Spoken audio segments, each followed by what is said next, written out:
Assalamualaikum warahmatullahi wabarakatuh. Saya Farida Sundari dari SMA Negeri 1 Indramayu, CGP Angkatan 11 akan melakukan aksi nyata budaya positif. Pada kegiatan ini saya didampingi oleh Ibu Idawati selaku fasilitator dan Ibu Samsia selaku pengajar praktik. Aksi nyata yang saya lakukan dilatar belakangin karena belum menyeluruhnya pemahaman rekan-rekan tentang penerapan konsep inti budaya positif di sekolah seperti perubahan paradigma belajar, disiplin positif, kebutuhan dasar, motivasi perilaku manusia, posisi kontrol guru, keyakinan kelas, dan segitiga restitusi. Diharapkan jika seluruh konsep ini tersebut dipahami oleh seluruh warga sekolah, maka akan tercipta budaya positif yang baik di lingkungan sekolah. Kemudian, murid tidak suka peraturan karena selama ini ketika mereka melakukan pelanggaran, maka akan mendapatkan hukuman dan cenderung membuat mereka malu dan merasa tertekan. Oleh karenanya, tujuan aksi nyata saya menumbuhkan budaya positif di sekolah dengan meyakini nilai-nilai kebajikan universal serta meningkatkan pengetahuan dan pemahaman tentang budaya positif. Kemudian, menciptakan murid yang merdeka dan disiplin diri yang kuat serta terbentuknya motivasi intrinsik pada murid dengan pembentukan keyakinan kelas. Tolak ukur aksi nyata ini yaitu terlaksananya diseminasi konsep inti budaya positif di sekolah, terbentuknya keyakinan kelas, dan peserta didik mampu menerapkan keyakinan kelas yang sudah disepakati bersama, terlaksananya penyelesaian masalah murid menggunakan penerapan segitiga restitusi. Aksi nyata ini pastinya didukung oleh kepala sekolah, rekan guru, wali kelas, murid, guru BK, sarana dan prasarana. Assalamualaikum warahmatullahi wabarakatuh. Saya Farida Sundari akan melakukan aksi nyata 1.4 di modul penyebaran pemahaman tentang disiplin positif di SMA Negeri 1 Indramayu. Selamat menyaksikan. Assalamualaikum warahmatullahi wabarakatuh. Waalaikumsalam warahmatullahi wabarakatuh. Alhamdulillahirabbil alamin wassalatu wassalamu ala asrofil anbiya'i wal mursalin wa ala alihi wa sahbihi ajmain. Amma ba'du. Puji syukur kita ucapkan kepada Allah Subhanahu wa taala yang masih memberikan kita kesehatan, kesempatan dan keselamatan sehingga kita bisa hadir di ruangan ini. Tak lupa pula salawat berangkaikan salam kita hadirkan pula kepada baginda Rasulullah SAW dengan lafaz Allahumma sholli ala sayyidina Muhammad wa ala ali sayyidina Muhammad. Yang saya hormati kepala sekolah dan yang mewakilinya, dan yang saya hormati seluruh dewan guru yang hadir pada hari ini. Di sini izinkan saya untuk mempresentasikan hasil dari pelatihan yang saya dapatkan selama mengikuti program calon guru penggerak, di mana di sini saya akan menyebarkan pemahaman dan penerapan pengalaman tentang budaya positif. Bapak Ibu semuanya, di sini saya ingin memaparkan tujuannya, di mana pertemuan kita kali ini diharapkan bisa memberikan pemahaman tentang budaya positif, kemudian bisa membangun kolaborasi berbudaya positif, dan yang terakhir adalah bersama menerapkan budaya positif di sekolah kita, khususnya di sekolah SMA Negeri 1 Indramayu. Bapak Ibu, di sini saya menampilkan sebuah video. Di dalam video ini akan berkaitan dengan penjelasan saya nantinya. Dimohon untuk disimak ya Bapak Ibu.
Ya Bapak Ibu, tadi sama-sama kita sudah menyaksikan salah satu tayangan video. Mungkin Bapak Ibu bisa ada yang mau beri tanggapan tentang video tersebut dengan kegiatan yang akan saya lakukan tentang budaya positif yang ada di sekolah. Silakan Bapak Ibu. Assalamualaikum warahmatullahi wabarakatuh. Baiklah, saya di sini akan menanggapi video yang telah saya tonton tadi. Dari video background tadi yang kita lihat, di situ dia ketika memiliki suatu tujuan, yaitu melihat gambar gunung es itu, dia mempunyai keinginan untuk naik sampai ke gunung itu, dan dengan berbagai cara dia lakukan, walaupun jatuh batu yang dia lakukan, dia tetap akan naik akhirnya sampai akhirnya tujuan itu tercapai, yaitu dia bisa sampai di atas gunung es tersebut. Begitu juga dengan kita sebagai guru, ketika kita punya visi sebagai guru itu untuk menyebarkan budaya positif di sini, berbagai cara kita sebagai guru harus melakukan apapun itu supaya budaya positif itu bisa terlaksana di sekolah kita ini, khususnya di SMA kita ini, SMA 1 Indra Makmum. Semoga kita sebagai guru berkolaborasi, bekerja sama untuk mewujudkan budaya positif ini. Terima kasih. Terima kasih Bu Mariani, luar biasa sekali. Tepuk tangan Ibu. Ya Bapak Ibu, tepat sekali yang disampaikan oleh Ibu Mariani. Ternyata benar tadi dengan kita yang ada di sekolah sama, itu apa? Ingin mencapai sesuatu. Kalau benar ingin mencapai ke puncak, kita juga akan mencapai ke puncak. Nah, bagaimana caranya? Yaitu dengan membudayakan yang namanya budaya positif ya Bapak Ibu.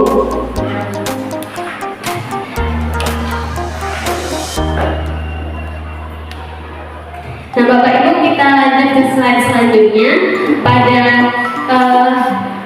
budaya positif yang akan saya sampaikan. Di sini ada beberapa poin. Yang pertama itu saya akan menyampaikan tentang disiplin positif, nilai-nilai kebajikan, motivasi perilaku manusia, perubahan paradigma belajar, keyakinan kelas, kebutuhan dasar manusia, segitiga restitusi, dan yang terakhir adalah posisi kontrol guru. Nah Bapak Ibu, di sini saya akan menyampaikan terlebih dahulu tentang pembelajaran dengan paradigma baru. Yang sama-sama kita tahu bahwasanya paradigma itu di sekolah kita pastinya berkaitan sama yang namanya P5 ya Bapak Ibu, atau yang sering kita dengar adalah P3, di mana P3 ini adalah profil pelajar Pancasila yang memiliki 6 dimensi Bapak Ibu. Yang pertama adalah beriman, bertakwa kepada Tuhan Yang Maha Esa, kemudian berkebinekaan global, bergotong royong, kreatif, bernalar kritis, dan mandiri. Nah, para paradigma tersebut merupakan pembelajaran yang dirancang berdasarkan prinsip pembelajaran berdiferensiasi. Sehingga nantinya harapan kita adalah peserta didik belajar sesuai dengan kebutuhannya, berdasarkan tahap perkembangannya, sesuai dengan teori psikologis modern untuk mewujudkan profil pelajar Pancasila, insya Allah. Nah, Bapak Ibu, tapi ternyata dalam perjalanannya kita juga sebagai guru sering sering berasumsi atau miskomunikasi tentang apa yang akan kita lakukan.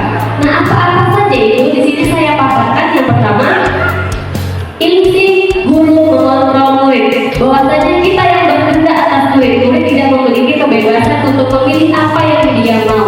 Nah, itulah biasanya yang kita lakukan karena kita hanya berfokus kepada dimensi tersebut. Padahal seharusnya dari dimensi tersebutlah mereka memilih dan kita yang menjadi fasilitatornya. Yang kedua adalah ilusi bahwa orang dewasa berhak memaksa. Nah, terkadang posisi kita guru biasanya kita adalah orang-orang tua di sekolah. Kita yang dianggap menjadi orang tua mereka, tetapi terkesan kita memaksa anak, yuk harus bisa ini, yuk harus bisa ini. Padahal kita sudah diberikan pemahaman merdeka belajar ya Bapak Ibu. Dan yang ketiga adalah ilusi bahwa semua penguatan positif akan efektif dan bermanfaat. Ini untuk baik untuk kamu, nah. Kalau kamu nggak ikuti ini, nanti kamu akan ada kemunduran dari pengetahuan kamu, keterampilan kamu tidak terasa. Nah, kita sering mengasumsikan anak-anak seperti itu. Padahal tidak semua yang penguatan positif itu perlu untuk anak-anak. Kita harus bisa menakar kadarnya ya Bapak Ibu. Dan yang terakhir adalah ilusi bahwa kritik dan pembuat rasa bersalah mampu menguatkan karakter. Nah, di sini juga sering karakter anak-anak itu kita asumsikan salah di profil pelajar Pancasila Bapak Ibu. Nah, kemudian Bapak Ibu, solusinya terus bagaimana? Di sini saya paparkan mengubah paradigma stimulus respon kepada pendekatan teori kontrol. Jadi Bapak Ibu bisa lihat di sini, sebelah kiri saya adalah stimulus respon dan sebelah kanannya ada teori kontrol. Nah, inilah yang akan kita ubah Bapak Ibu. Kita bahas yang pertama yaitu realitas kebutuhan kita sama. Ternyata tidak ya Bapak Ibu, kebutuhan guru dengan kebutuhan murid itu berbeda. Itu di teori kontrolnya Bapak Ibu, kita harus paham. Selanjutnya, semua orang melihat hal yang sama, itu di stimulus respon. Padahal yang sebenarnya adalah setiap orang memiliki gambaran berbeda tentang pandangan hidupnya. Selanjutnya, kita mencoba mengubah orang agar berpandangan sama dengan kita. Itu di stimulus respon, dan pada hal yang bagusnya adalah kita berusaha memahami pandangan orang lain tentang dunia. Next yaitu adalah perilaku buruk dilihat sebagai sesuatu kesalahan.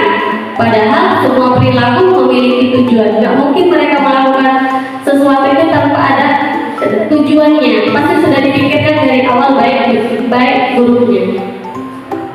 Yang kelima adalah orang lain bisa mengontrol saya. Padahal tidak, hanya Anda yang bisa mengontrol diri Anda sendiri. Karena kita adalah pemilik jiwanya, jadi kita bisa berhak. Kemudian saya bisa mengontrol orang lain. Nah, ini juga salah. Kenapa? Karena orang lain balik lagi, dia bisa mengontrol dirinya sendiri. Dan yang selanjutnya adalah pemaksaan ada pada saat bujukan gagal. Kalau anak-anak gak mau, biasanya kita dipaksa. Nah, sebenarnya adalah yang bagusnya adalah kolaborasi dan konsensus menciptakan pilihan-pilihan baru. Kita kasih kepada anak tersebut untuk pandangan ini yang lebih baik sama kamu. Kalau mereka mau, dia jiwanya meyakini bahwasanya oh ini adalah terbaik sama saya, itu adalah baru pilihan yang tepat ya Bapak Ibu. Dan yang kemudian adalah model berpikir menang dan kalah. Ternyata yang benar adalah model berpikir menang dan menang. Jadi jangan kita mengikuti lomba menang kalah biasa. Jangan, kita harus berpandangan kita akan menang dan menang. Walaupun nanti pada akhirnya kalah, tapi kita harus stimulus diri kita bahwasanya oh saya bakalan menang. Jadi ada kekuatan di dalam diri kita yang kita bangun sendiri ya Bapak Ibu. Itulah yang akan kita bangun juga kepada anak-anak.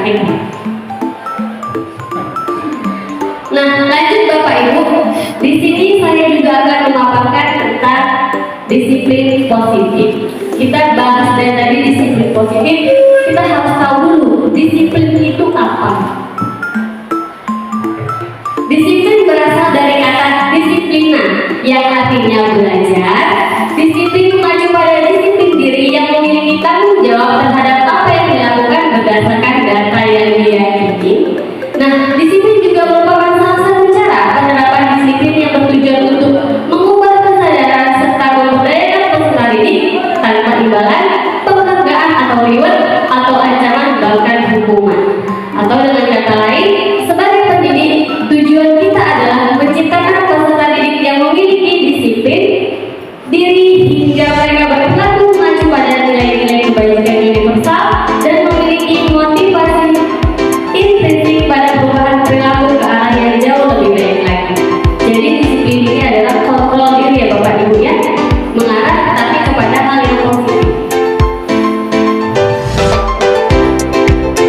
Karena tadi disiplin positif itu mengarah kepada nilai kebajikan, di sini saya akan paparkan tentang nilai-nilai kebajikan, di mana nilai-nilai kebajikan merupakan nilai yang disepakati bersama, lepas dari suku, bangsa, bahasa maupun latar belakangnya, apapun itu Bapak Ibu. Nah, contoh nilai kebajikan dalam sebuah institusi atau organisasi, karena nama kita adalah sekolah, yakni adalah profil pelajar Pancasila yang memiliki 6 dimensi ya Bapak Ibu. Yang pertama tadi, beriman dan bertakwa kepada Tuhan Yang Maha Esa, berakhlak mulia, berkebinekaan global, gotong royong, mandiri, kreatif dan bernalar kritis. Jadi ada 6 ya Bapak Ibu. Selanjutnya, tidak hanya profil Pancasila, di sini juga ada keterampilan hidup atau life skill Bapak Ibu, di mana kita mewujudkan anak-anak yang dapat dipercaya, lurus hati, berpercaya aktif, tidak memerintahkan orang lain, dan memberikan yang terbaik dari diri kita sendiri. Selanjutnya Bapak Ibu, saya akan memaparkan tentang kebutuhan dasar manusia, di mana kebutuhan dasar manusia ini adalah segala sesuatu yang kita lakukan untuk mendapatkan apa yang kita inginkan. Seluruh tindakan yang kita lakukan memiliki tujuan ya Bapak Ibu. Tentunya itu semua berasal dari usaha yang akan kita ingin capai, yang terbaik yang akan kita lakukan dalam rangka agar kebutuhan dasar kita terpenuhi dengan baik. Bapak Ibu, di sini saya akan tampilkan kebutuhan dasar manusia, di mana kebutuhan dasar manusia ini Bapak Ibu ada 5 ya Bapak Ibu. Yang pertama adalah kebutuhan dasar bertahan hidup, yang kedua kasih sayang dan rasa diterima, penguasaan, kebebasan dan kesenangan. Saya akan paparkan terlebih dahulu untuk yang bertahan hidup Bapak Ibu. Berarti ini adalah kebutuhan primer ya Bapak Ibu, seperti makanan, pakaian, tempat tinggal, keamanan dan kesehatan. Itu adalah kebutuhan yang ingin kita dapatkan. Salah satunya adalah keinginan dari seorang anak murid kita Bapak Ibu. Ini harus terpenuhi. Yang kedua adalah kasih sayang dan rasa diterima, di mana rasa diterima ini ingin dipedulikan, ingin berbagi, kerjasama, menjadi bagian penting untuk kita merasa diterima atau diberikan rasa kasih sayang Bapak Ibu. Yang ketiga adalah penguasaan, di mana di sini ada harga diri, keinginan untuk dianggap, memimpin, berprestasi, diakui dan didengar Bapak Ibu. Ini adalah kebutuhan untuk penguasaan. Selanjutnya adalah kebebasan, mana kita di sini berhak untuk mandiri atau bisa memilih apa yang kita mau, memiliki pilihan baik buruknya, mencoba hal baru, mampu mengendalikan arah dari diri kita sendiri. Jadi kita yang berhak menentukan itu semua Bapak Ibu, diri kita sendiri. Yang terakhir adalah kesenangan, di mana salah satu contohnya adalah bermain, humor, antusiasme dan tertawa. Nah, tertawa itu juga bagian dari kesenangan. Itu adalah kebutuhan dari kita ya Bapak Ibu. Selanjutnya Bapak Ibu, dari kebutuhan-kebutuhan yang kita perlukan itu Bapak Ibu, itu ada berpengaruh sama yang namanya motivasi perilaku manusia, di mana motivasi perilaku manusia ini Bapak Ibu terbagi menjadi 2. Yang pertama adalah motivasi ekstrinsik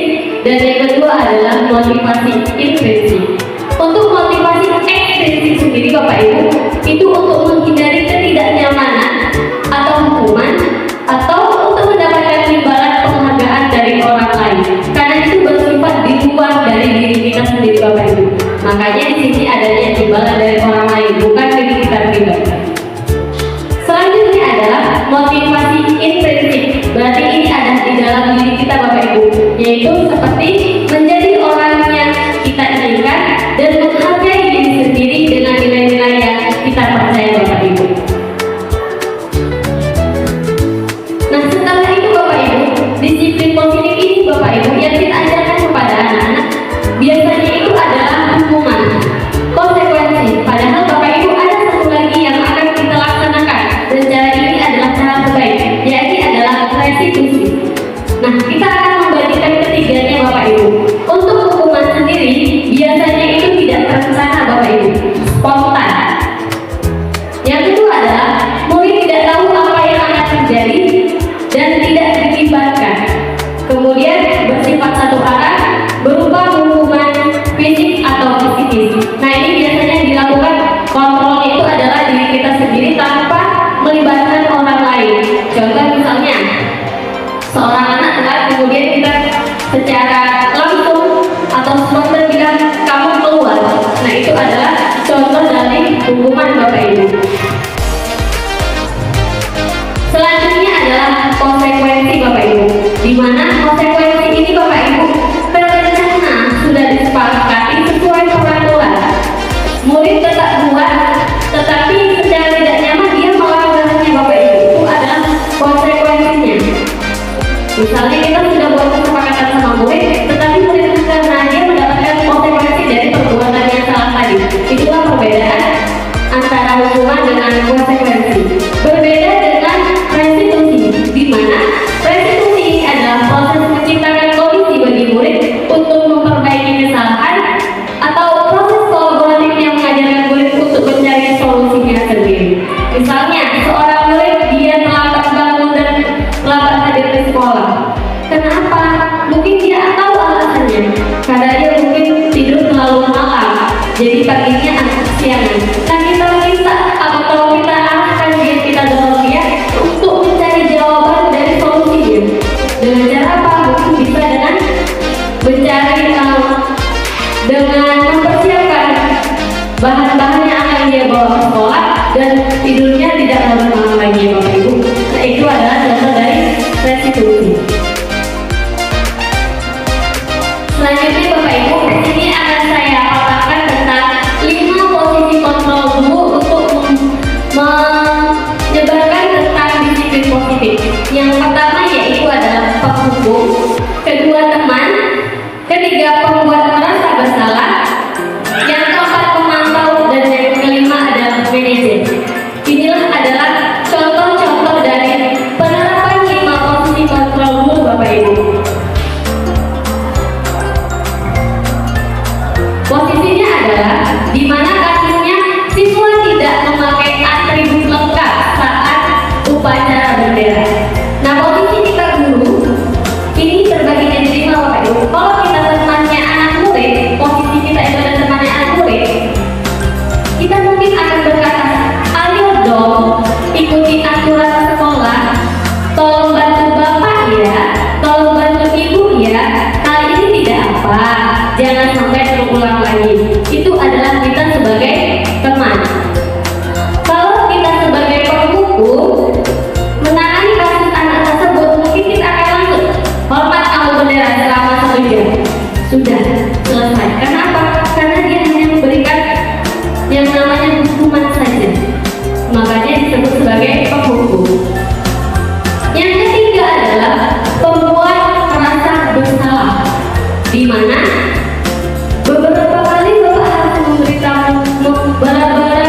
Bapak harus memberitahu kamu, kamu selalu mengecewakan saya. Kenapa? Mengecewakan saya itu membuat si anak merasa bersalah karena sudah membuat posisi guru tersebut merasa kecewa. Yang keempat adalah pemantau. Kamu sudah melanggar peraturan sekolah, kamu tahu konsekuensinya. Setelah upacara kamu beli atribut dan jangan diulangi lagi. Kita hanya sekedar mengarahkan saja dan memberi pemahaman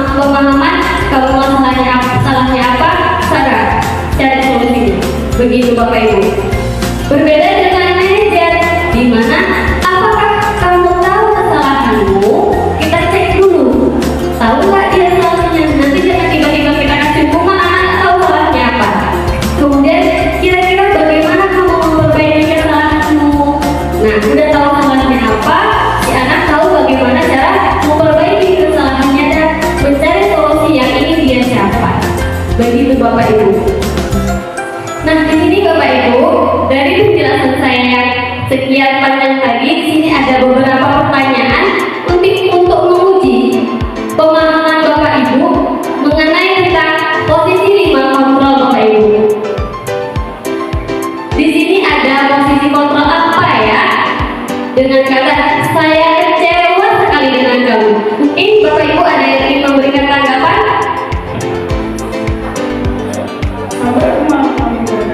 Waalaikumsalam warahmatullahi wabarakatuh.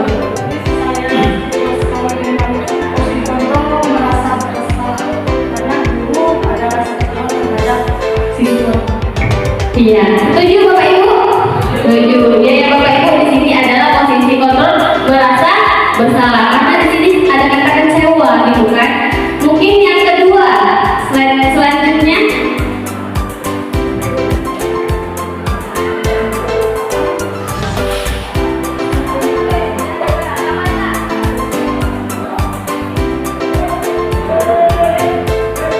Nah, di sini Bapak Ibu, kamu tidak pernah benar melakukannya.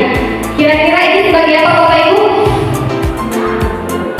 Iya benar Bapak Ibu, masih hukumnya Bapak Ibu. Dia langsung menjat seorang anak dengan lisannya, tanpa tahu dulu permasalahannya apa, tanpa diberikan kesempatan kepada anak untuk menyampaikan permasalahannya. Nah, kalau yang ini Bapak Ibu, mungkin ada bisa di antara Bapak Ibu yang ingin menyampaikan posisi kontrol apa dengan kata-kata apa rencanamu untuk menyelesaikan masalah ini? Assalamualaikum warahmatullahi wabarakatuh. Waalaikumsalam warahmatullahi wabarakatuh. Kalau menurut saya di sini dengan kasus apa rencanamu untuk menyelesaikan masalah ini, itu adalah posisi kontrolnya manajer. Kenapa manajer? Karena di sini kita mengajak sama-sama untuk menyelesaikan masalah tersebut. Terima kasih. Bagaimana Bapak Ibu, sepakat? Iya Bapak Ibu, kita anak-anak dididik untuk mencari solusinya. Selanjutnya mungkin Bapak Ibu di sini ada saya tampilkan lagi kata-katanya. Sebentar ya Bapak Ibu.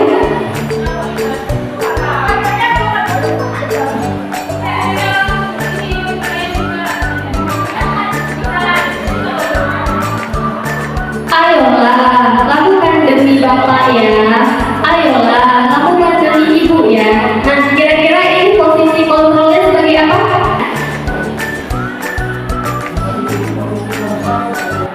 Posisi kontrol sebagai teman. Iya, sepakat ya Bapak Ibu? Nah, makasih Ibu. Nah, di sini kata ada ayolah, kita bercoba untuk menjadi temannya anak-anak. Mungkin yang terakhir ada satu kata lagi yang ingin saya tampilkan. Di sini ada kata kamu tidak pernah mendapat nilai jika kamu tidak mengerjakan tugas. Kira-kira ini posisi kontrolnya sebagai apa ya Bapak Ibu?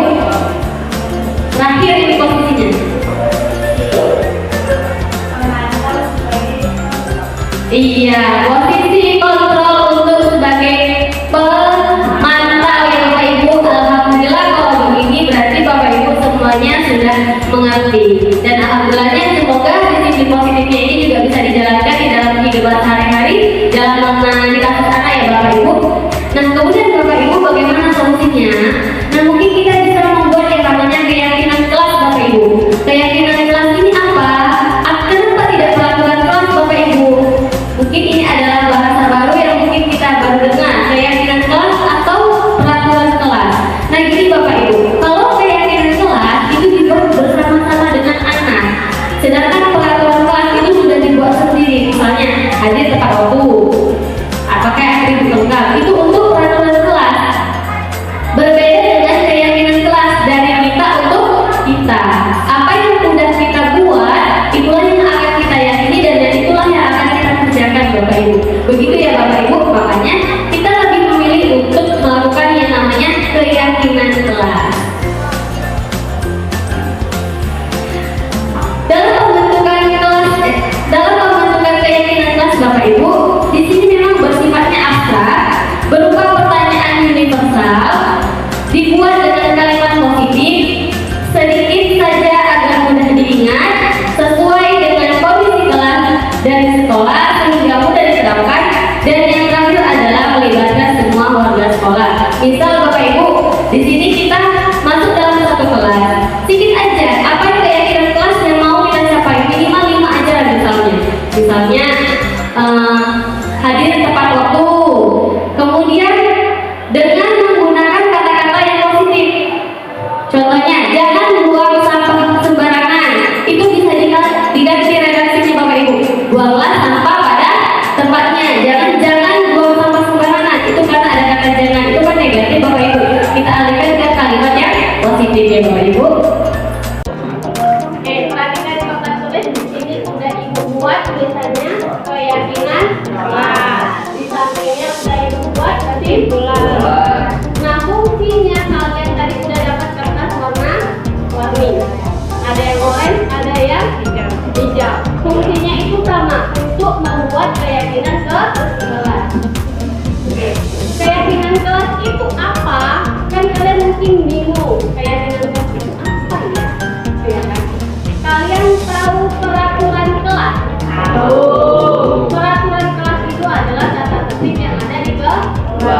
Tapi biasanya itu dibuat memang sudah ada pakemnya. Nah, kalau sekarang di sini kelas ini namanya keyakinan kelas. Yang buat itu dari kita untuk kita. Paham? Contohnya misalnya hadir tepat waktu. Kalian tulis nanti di sini hadir tepat waktu. Terus apalagi peraturan kelas atau keyakinan kelas yang harus kita sepakati? Misalnya kerapian berpakaian seragam, piket kelas juga dan lain sebagainya yang memang kita butuhkan untuk mendisiplinkan kalian di dalam kelas. Paham? Jadi masing-masing kalian tulis satu aja di kertasnya. Tulis namanya, misalnya Sukoco. Tulis nama di bawahnya. Mendengarkan guru ketika berbicara. Paham? Ibu kasih waktu selama 5 menit untuk mengerjakan keyakinan menurut versinya kalian. Silahkan. Nama kalian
Ini adalah keyakinan kelas yang sudah kalian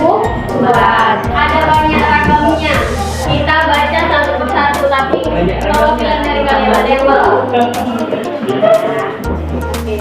Yuk, silakan. Sama Bu. Iya.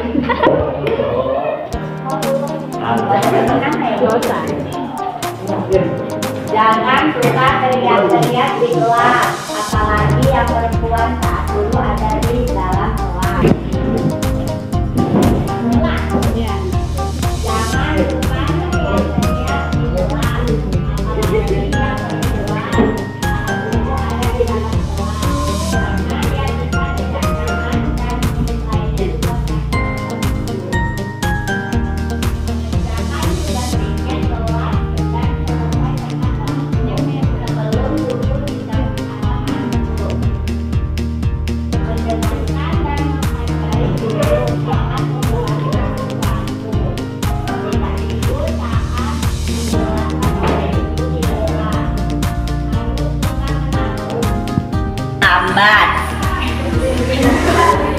Menjaga kebersihan lingkungan sekolah atau kelas. Tidak boleh ketawa berlebihan saat guru sedang mengajar atau menjelaskan. Ada banyak tadi keyakinan kelas yang tidak kita kerjakan sama-sama. Tapi ada beberapa kata yang sama. Jadi kita simpulkan aja. Yang pertama, kira-kira apa aja yang perlu kita buat? Harus melupakan masa lalu.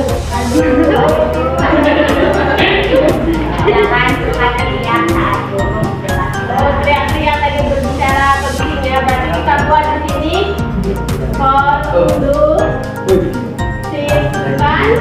kelas. Harus rajin dapur. Oke, lanjutkan ya, rajin belajar. Rajin Harus rajin dapur. dan menabungnya dari banyak Harus rajin dapur. dan menabung. Menabung ini bisa jadi uang kas ya. Apa lagi tadi?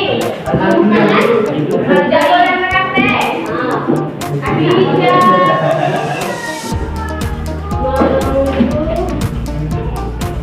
Tidak boleh dulu. Apa lagi tadi? Nggak boleh pakai lipstick. Oke. Disiplin. Berpakaian. Dan IPU. 5. Jangan merokok.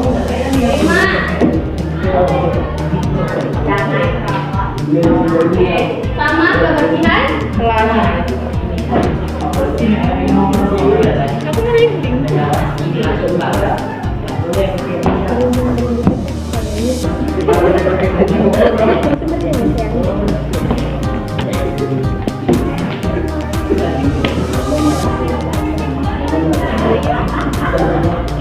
Ya, itu adalah beberapa keyakinan kelas yang dari kita untuk kita.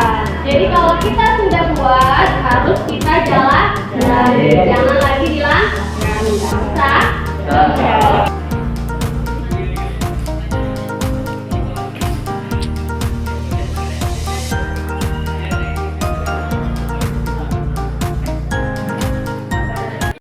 Nah, ini untuk segitiga resolusi Bapak Ibu. Di sini sudah pembahasan untuk penanganan kasusnya Bapak Ibu, dari posisi kontrol kita tadi sebagai teman, guru, pemukul, pembuat merasa bersalah. Nah, ini adalah segitiga resolusinya Bapak Ibu. Di mana yang pertama adalah kita harus menstabilitaskan identitas, yang kedua validasi tindakan yang salah, dan yang ketiga adalah menanyakan keyakinannya. Di sini saya akan jabarkan untuk menstabilkan identitas. Nah, pada prosesnya di sini kita mungkin sering berkata yang benarnya itu adalah berbuat salah itu wajar, atau tidak ada manusia yang sempurna. Bapak juga pernah melakukan kesalahan. Bapak tidak mau mencari siapa yang benar dan siapa yang salah. Bapak ingin mencari solusi dari permasalahan ini. Kamu berhak merasa begitu. Ini adalah kata-kata yang mungkin untuk menstabilkan identitas. Jadi kalau dia salah, jangan langsung dijatuh. Memang kamu ini udah tahu salah, ngapain dibuat? Enggak, karena semua orang punya salah. Itu untuk menstabilitaskan posisi mereka dulu. Namanya adalah identitas ya Bapak Ibu.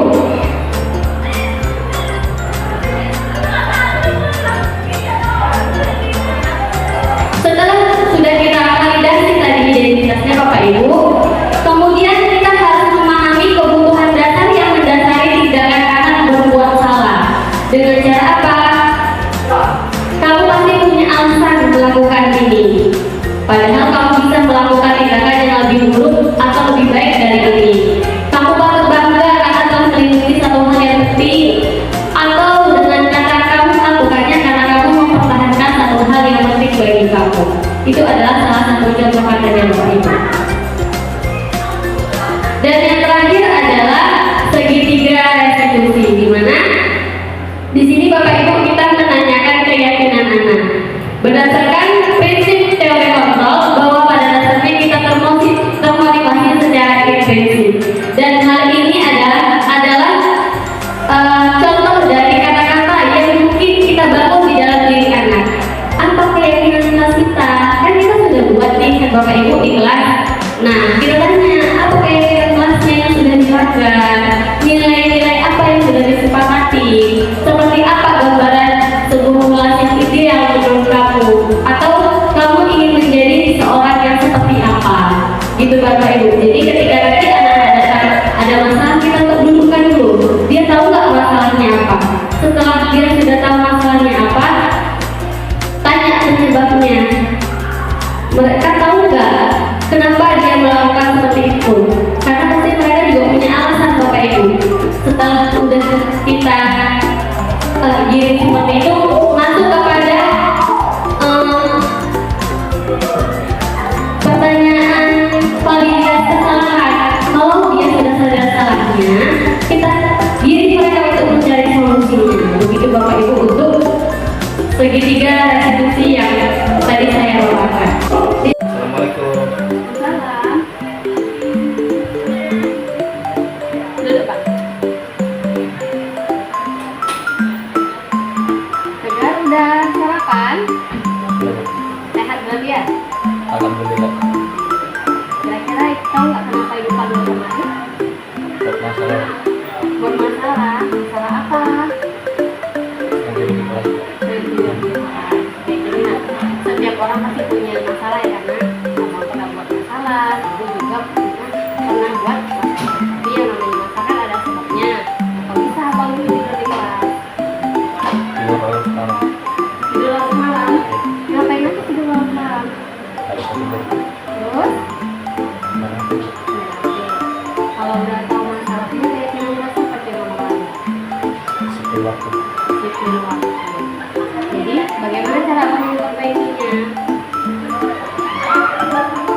Mempersiapkan diri lebih awal, belajar kelas, Ya, terus belajar. Jadi kan abang udah tahu masalahnya apa, dan abang udah tahu solusinya. Tadi kan abang tidur di kelas karena abang tadi tidurnya itu terlalu malam. Terus abang tahu caranya tidurnya lebih awal, mempersiapkan diri, gitu kan? Jadi untuk kedepannya ibu akan terus pantau di perkembangan abang, dan sampai nanti kesalahan abang ini terus ya harus diperbaiki. Menurut abang disiplin itu penting nggak? penting Penting. Apa? untuk masa depan dan sekarang. Kan? Ya, kalau kamu udah tahu kesalahan dan tahu bagaimana cara memperbaikinya, keyakinan kelas tersebut kamu boleh lanjut ke siapa gurunya yang ada di kelas? Kemudian, pelajaran apa kemudian? Sejarah. Kalau masuk ke kelas, jangan tidur-tidur lagi ya di kelasnya. Assalamualaikum.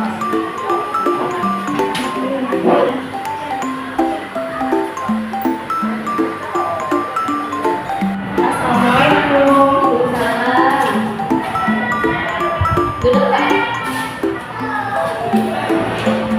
Apa kabarnya Kak? Udah sarapan Kak? Kakak, tahu nggak kenapa Kak ibu panggil mana? Karena ada kesalahan.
alhamdulillah. Berarti tinggal kamu menjalankan lagi nih PMN kelas yang kamu lalui tadi tentang disiplin.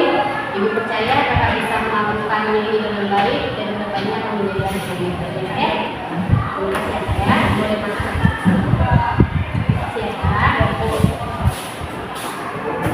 Di sini saya terakhir akan menampilkan sebuah video tentang posisi 5 kontrol yang nantinya bisa menjadi panduan kita untuk menangani kasus-kasus oleh anak.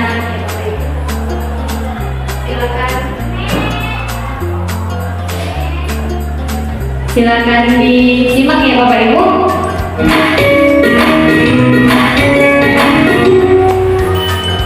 Salam bahagia Ibu dan Bapak Guru hebat. Dalam penerapan disiplin positif restitusi, salah satu program yang dikembangkan adalah 5 posisi kontrol. 5 posisi kontrol dalam restitusi adalah proses perjalanan seorang pendidik agar dapat mengenali dirinya. Pada video kali ini, kita akan membahas tentang 5 posisi kontrol yang dikembangkan oleh Diane Gosling dan contoh penerapannya.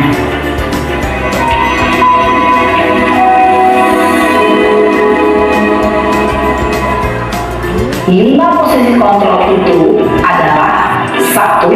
Posisi penghukum, 2. Posisi membuat rasa bersalah, 3. Posisi teman, 4. Posisi memantau atau monitor, dan 5. Posisi manajer. Untuk lebih memahami kelima posisi tersebut, mari kita saksikan kasus Naren yang terlambat hadir 20 menit di sekolah dan melihat bagaimana kelima posisi kontrol dalam menghadapi masalah tersebut.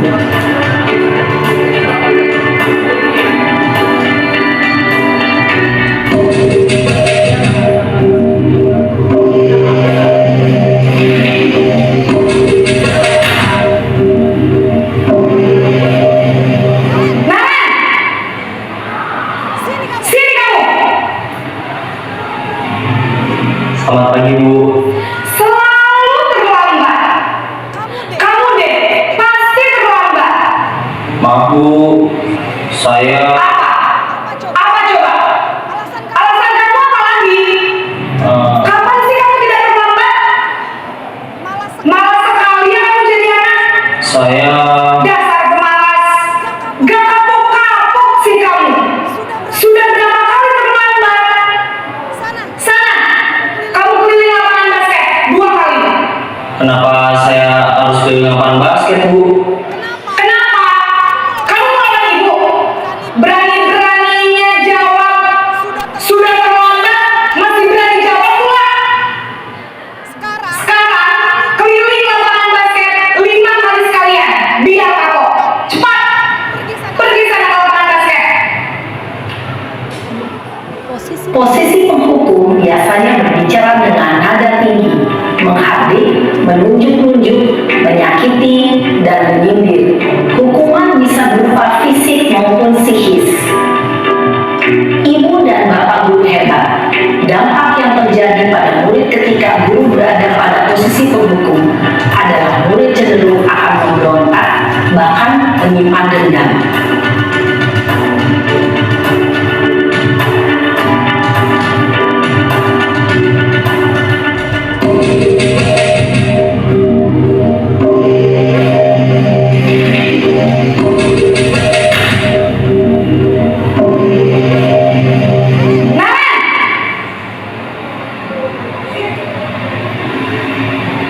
Selamat pagi Bu. Naren, kamu kenapa terlambat lagi, nak? Ya Tuhan, Naren, kamu senang ya bikin ibu susah ya?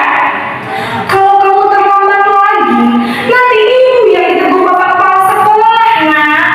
Disangka ibu tidak bisa membina kamu. Duh, gimana ini?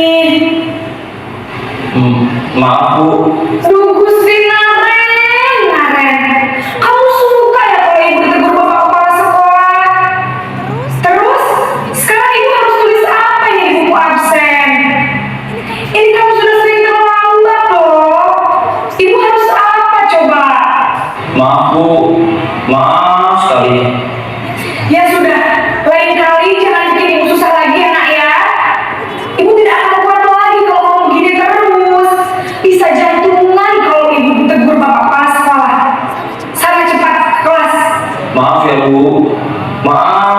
sekali. Posisi membuat rasa bersalah berbicara dengan nada tenang, cenderung lembut, namun kata-kata yang diutarakan membuat murid merasa menjadi orang yang gagal, memandang buruk dirinya sendiri, merasa tidak berharga, dan tidak sanggup membahagiakan orang lain. Ketika guru mengambil posisi pembuat rasa bersalah, murid akan menganggap dirinya yang bersalah dan ia akan menyimpan emosi negatif tersebut di dalam dirinya.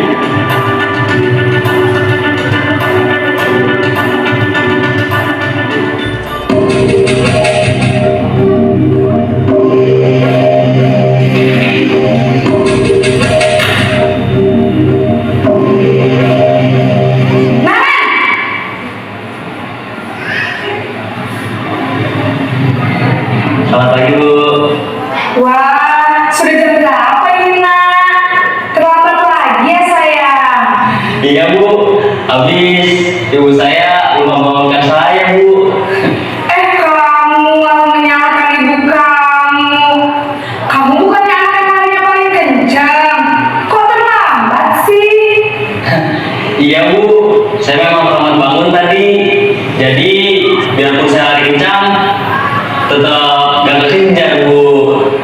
Ya sudah sana, nanti lain kali larinya lebih kencang lagi ya. Biar gak terlambat lagi. Bikin seneng ibu, demi ibu. Bisa kan? Bisa lah, Bu. Ya sudah sana masuk kelas. Ibu beresin urusan absen kamu. Kamu ini ada-ada saja.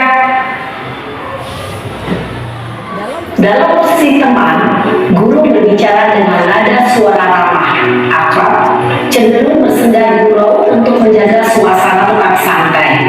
Murid akan merasa senang, aman, dan akrab dengan guru. Identitas yang tercipta adalah identitas sukses atau berhasil. Namun, perlu diingat, karena ini masih dorongan eksternal, maka ada faktor ketergantungan dari murid kepada orang tertentu.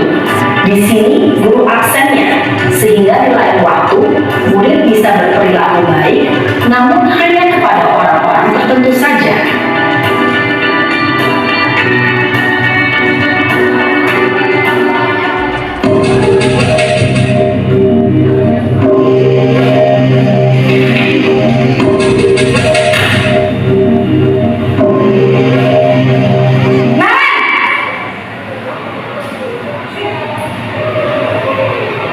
Selamat pagi, Bu. Naren, apa peraturan sekolah kita tentang jam berapa kita harus masuk sekolah, Nak? Kita harus di sekolah jam 7, Bu. Iya betul, sekarang sudah jam 7.20. Naren sudah tahu konsekuensinya jika terlambat hadir. Paham, Bu. Saya harus tinggal kelas pas jam istirahat selama 20 menit. Iya benar, konsekuensinya demikian. Jadi nanti jam 9.30 pas istirahat, kamu harus tinggal di kelas, kerjakan tugas tambahan untuk ketertinggalan kamu, ya? Baik, Bu. Posisi pemantau mengandalkan penghitungan atau data untuk mengontrol murid. Guru mengarahkan murid berdasarkan peraturan dan konsekuensi. Seorang pemantau menunjukkan bahasa tubuh dan ekspresi wajah yang datar dan cenderung formal.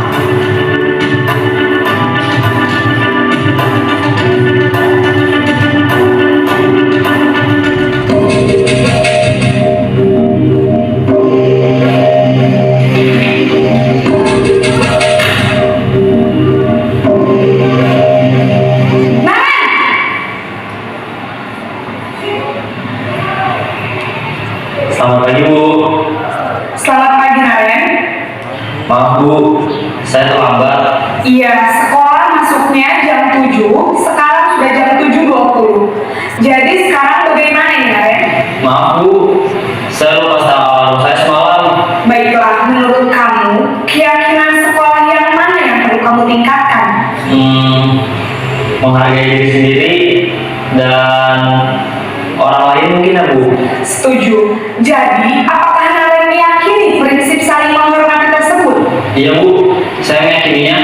Apakah Naren kalian bersedia memperbaiki masalah keterlambatan ini? Bersedia, Bu. Bagaimana kamu akan memperbaiki masalah keterlambatan ini?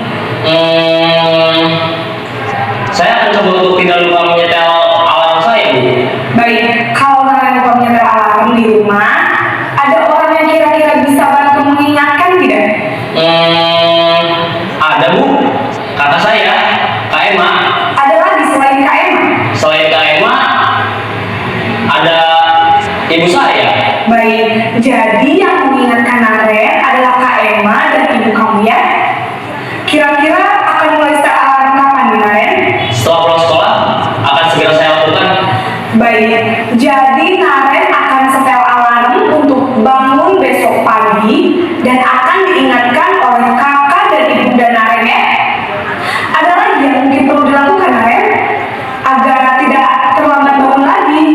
Tidak ada, Bu. Baik Naren, terima kasih untuk kerjasama kamu. Sekarang kamu perlu kembali ke kelas untuk belajar. Baik, Bu. Terima kasih. Posisi manajer adalah posisi kontrol yang disarankan untuk membimbing murid memiliki sikap disiplin yang positif, yaitu murid yang mandiri, bertanggung jawab, dan dapat memecahkan masalah. Tujuan dari posisi ini adalah murid dapat berefleksi atas tindakannya. Guru akan dengan tulus memberikan pertanyaan-pertanyaan bermakna, sehingga membuat murid dapat belajar dari kesalahannya dan mencari sebuah solusi untuk menyelesaikannya. Ibu dan bapak guru hebat setelah mengamat.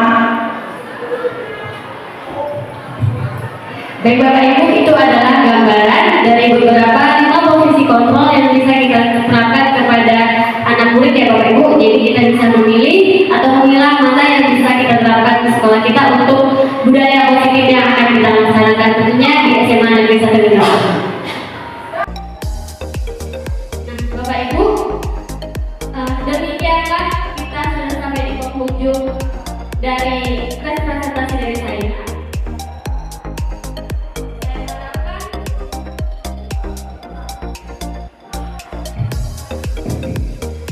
Saya harap budaya positif ini bisa kita sampaikan kepada anak-anak dan juga kita sebagai guru bisa menerapkannya juga kepada anak-anak Bapak Ibu.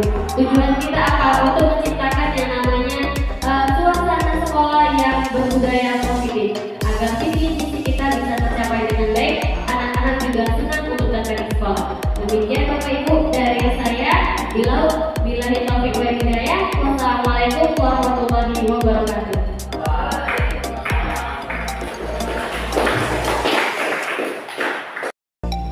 Demikian aksi nyata dari saya. Terima kasih untuk partisipasinya. Wassalamualaikum warahmatullahi wabarakatuh.